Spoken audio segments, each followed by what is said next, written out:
Hey everybody, this is herculespetix, founder, curator, docent, and gift shop employee of the herculespetix Academy of Comic Book Studies.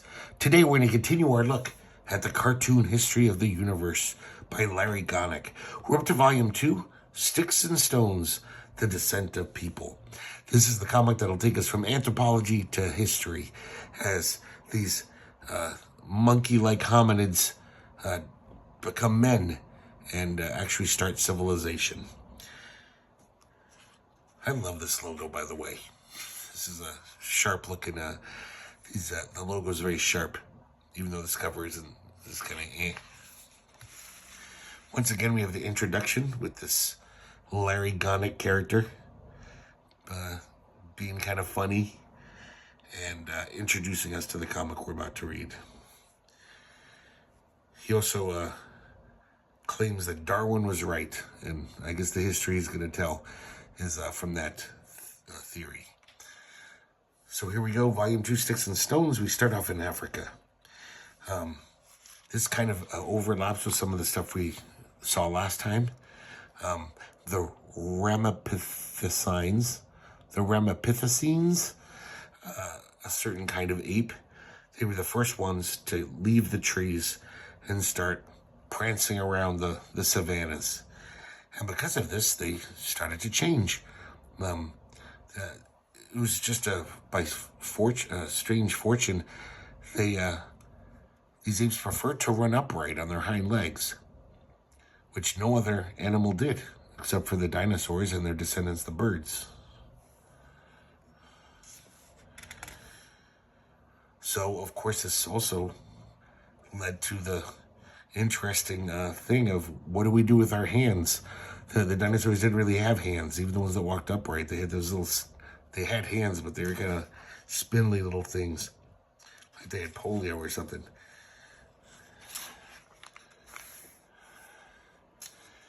So pretty much the first things they did were pick up sticks and stones, and this gave them an advantage over animals who were much stronger than them, but they could throw rocks at, a bunch of them could throw rocks at a predator and scare it off.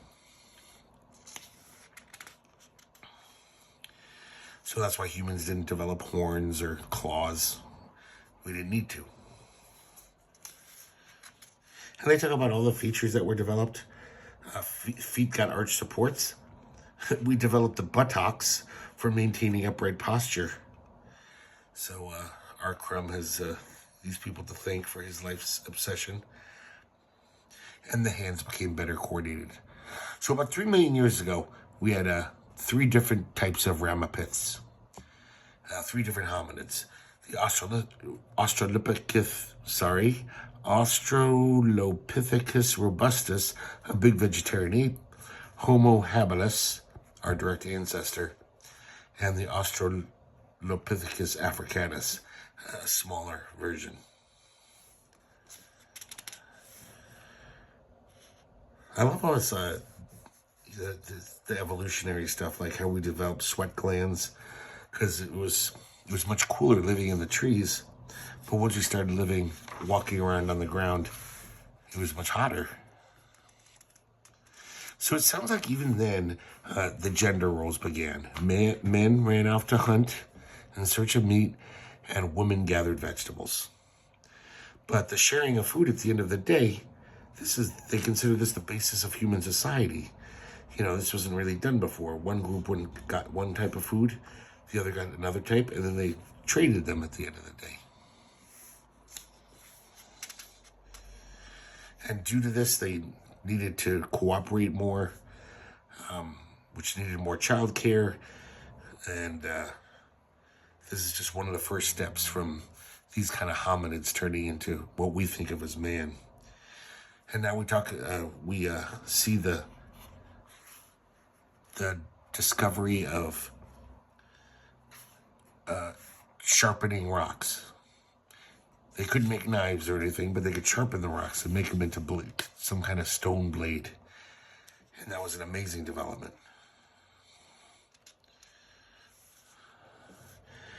As you can see, we still have these great footnotes, which will have all kinds of interesting information.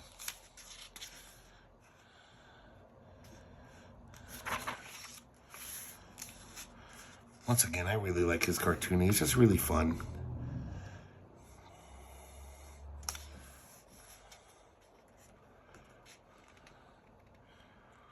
So basically, these proto-humans are getting smarter and smarter. And pretty soon, the hominids that became us, they pretty much slowly got rid of the other Australopiths.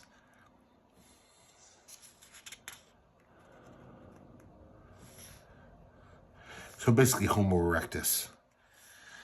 So after around 1 million years ago, the Homo erectus was unopposed and was ruling the roost.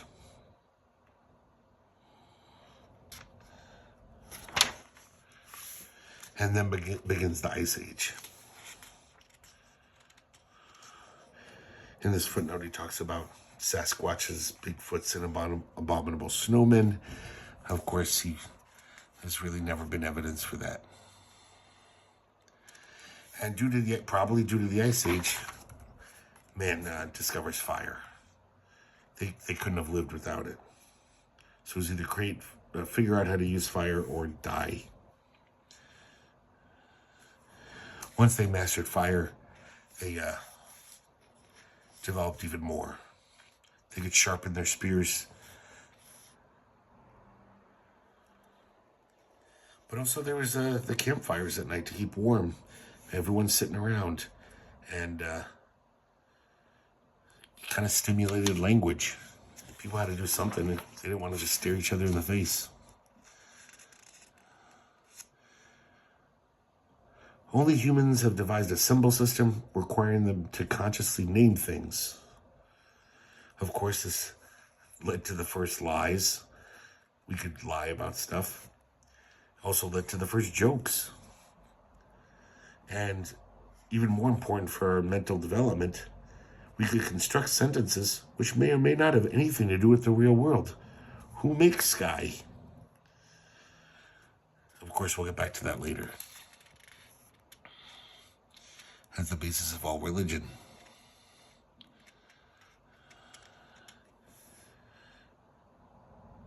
Some of these drawings of animals are just really good.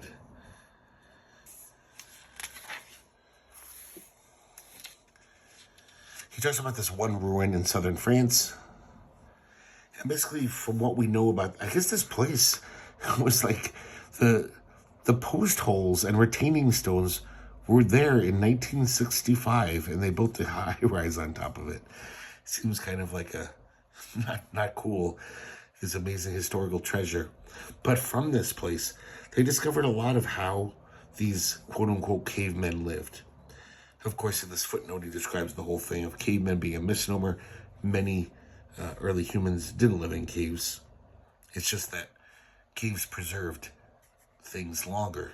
So archaeologists tended to search through caves rather than waste their time looking at a riverbed.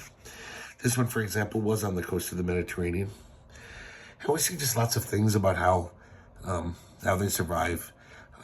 We already have the beginning of like a specialized worker. Like one guy might have been the guy who just chipped all the stones to make tools and sharp stone blades. We know their diet from the bones around their campfires that we found. But these people were all nomads. So it's not like they lived here all year round. This was almost like their summer camp. Next, we have a little aside here, a word on progress.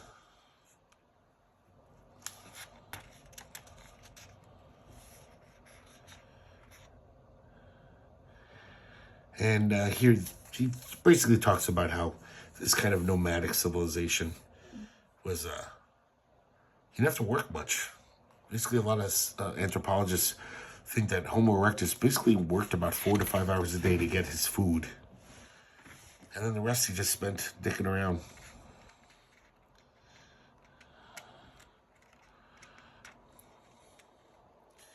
And then now we get to the origins of the Neanderthal. They were, their heads were bigger. but they still had the low brow. And they were smarter.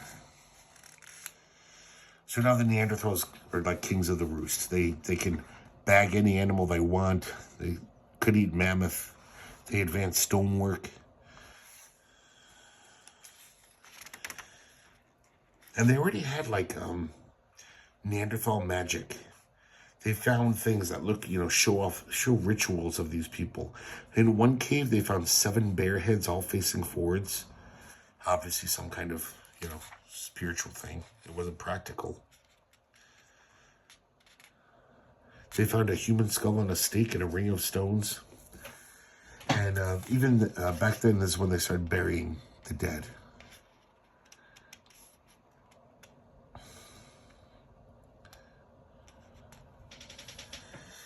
And we talk about more of in this footnote, more of the development of language.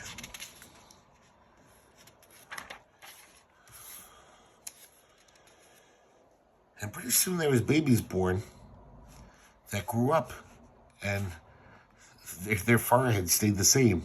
Babies have high foreheads, but then they recede as they grow older.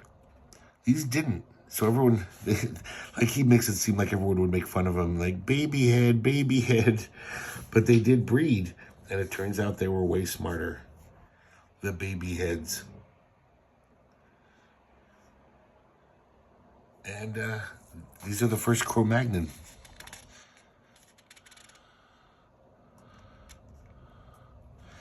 And pretty soon the Cro-Magnon wipe out everyone else.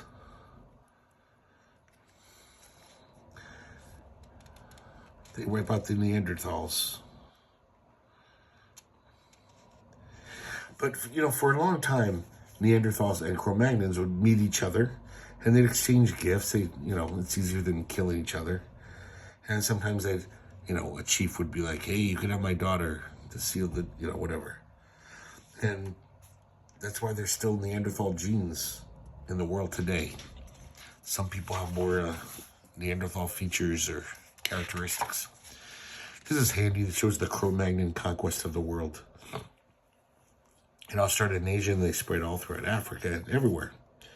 So by 11,000 years ago, the whole world was populated by Cro-Magnons. Even Australia. Now it shows us this one place, Dolny Vestovnice in Czechoslovakia. And this is a Cro-Magnon winter camp. So this was an archaeological dig, another thing that gave us a very good picture of how those people lived back then. They discovered kilns and made these little clay trinkets, clay sculptures. He talks about the Venus of Wallendorf, which is from this time. To this day, people wonder what it is. I think our crumb is the smartest. Has the smartest answer. Yeah, it was pornography. And these guys would jerk off to it, I'm sure. But of course, it probably was like some kind of goddess thing. But that doesn't preclude men jerking off to it either.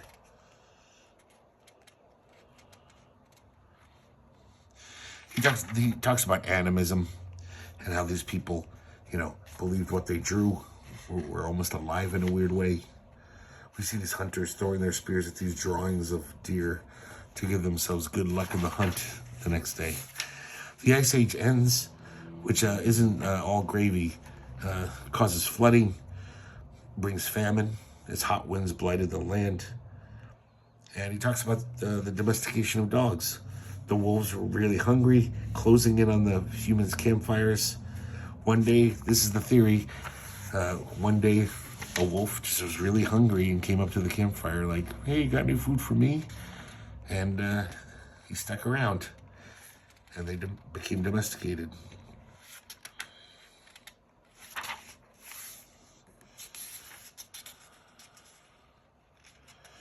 So, of course, people needed new ways to get food, and the Cro-Magnon brain was smarter, so they developed cord. Now they could fish, they could make bows and arrows, and pretty soon they were flush with food.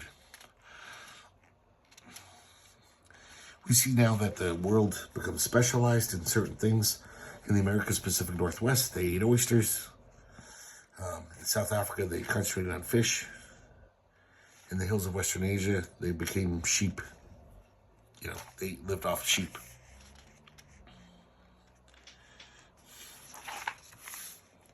So now he's going to focus on one place at a time. And we go to the Fertile Crescent, Iraq, where Iraq and Turkey and Iran are today, in between the Tigris and the Euphrates, but also the whole area around there. We talk about the beginnings of sheep herding, how they made the sheep very, docile enough to milk. There's every panel in here is like just a nasty joke about like shepherds fucking sheep. You know that old saw? It's just kind of, they really play it up. This one ram is telling an ewe, "Don't you realize he's just keeping us here to kill us one at a time? Careful how you speak of the man I love." He's talking to a sheep over here. "You busy tonight, cutie?" Oh my God. They talk about other animals being domesticated in other parts of the world, like reindeer in Lapland and llamas in Peru. And apparently everyone domesticated the chicken. That was easy.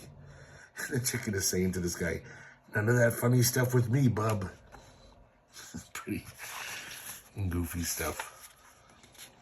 The development of bread and grains and how to grow grains. He reminds us that it was all the women. The women discovered all of this. They were so hungry, they started eating grass, but then they realized, most of the grass is just sheep fodder. But the seeds, that's, barley and oats. And then they realized you could throw it in the ground and it would come back tenfold. So they basically invented agriculture, but also hard work. During this time, since this is when people started thinking of Earth as Mother Earth. So a matriarchy kind of developed. Women had this power now. They could make things grow to feed everyone. And because of all of this, it changed everything. Now we needed more people to help with the work. It's a lot of work. They needed to figure out where to put all these new people. So this is how society developed. They started building towns. Also made a stratified society where someone was like, "Well, I got to be the leader. I got to be the chairman of this town, right? Somebody's got to, guide the town." And then specialists. They needed pottery to carry the grains around. And spinning and weaving was invented. With all this wool, they had to do something with it. And even trade became a big thing. Now, 8,000 years ago, Jericho became one of the major trading centers. So we can see we're really getting this is history now,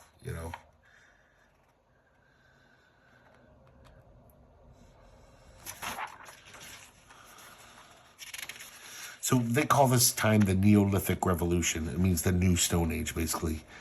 And this is pretty much when all the kernels of our society, capitalism, selling things, is pretty much the start of it all.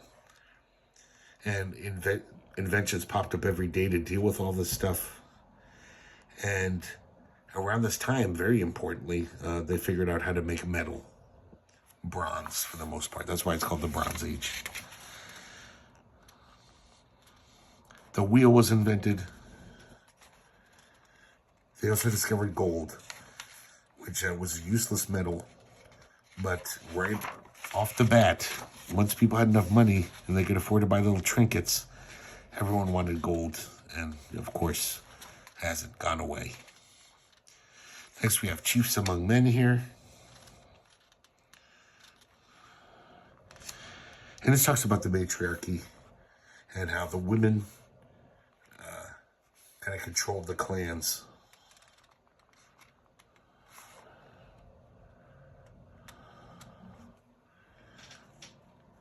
I never thought of this as interesting. So when we were more like hominids, when we were like that Australopithecus type cavemen, pre-cavemen, women were just like animals, just as men were, and women went into heat twice a year.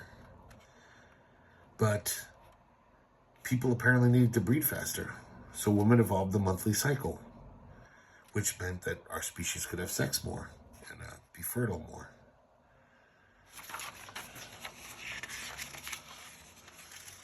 So now we see how men took the power from women.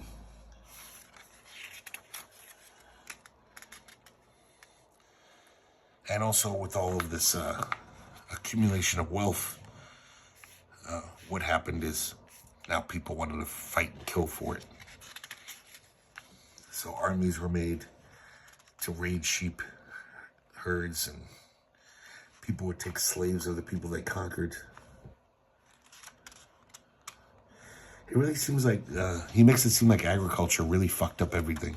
Like, that was the end of Eden.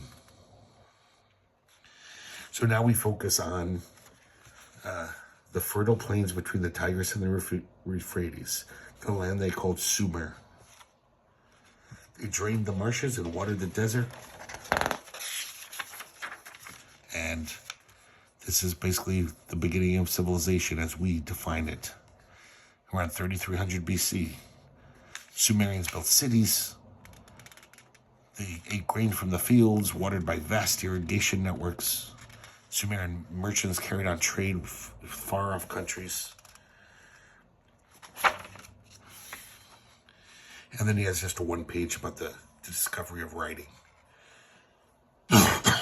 So this sets us up for the next issue, where we're really going to delve into Mesopotamia and all the other, a few other countries. Here, once again, he has this great reading list with his like pithy, funny little mini reviews of each one. And here's the coming attractions for Volume 3, River Realms. You know, it's Egypt, Babylon, and more about Sumer.